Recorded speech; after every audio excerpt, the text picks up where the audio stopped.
வணக்கம், welcome to Tiruchendur கோவிலின் இன்றைய தரிசன நிலவரம் என்னவென்று பார்க்கலாம் வாங்க. இன்று திங்கட்கிழமை அதிகாலை 4 மணிக்கு கோவில் நடை திறக்கப்பட்டது. கோவிலின் வெளி சுற்று பிரகாரத்தில் பாத யாத்திரை பக்தர்களின் கூட்டம் அலைமோதி கொண்டிருக்கின்றன. நான் வீடியோ ஷூட் பண்ண சொல்ல டைம் 7 மணிலேருந்து 7:30 இருக்கும். அந்த நேரத்தில் கட்டண தரிசனத்தில் பக்தர்களின் கூட்டம் குறைவாக இருந்தன.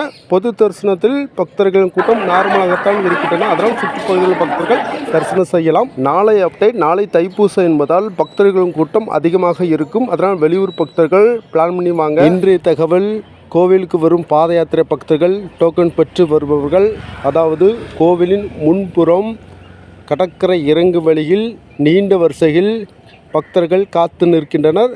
அந்த வழியாக சீனியர் சிட்டிசன் வழியில் சுவாமியை தரிசனம் செய்யலாம். பக்தர்களை நம்ம தகவல் பிடிச்சிருந்தால் சப்ஸ்கிரைப் பண்ணுங்கள், லைக் பண்ணுங்கள், ஷேர் பண்ணுங்கள். நன்றி, வணக்கம்.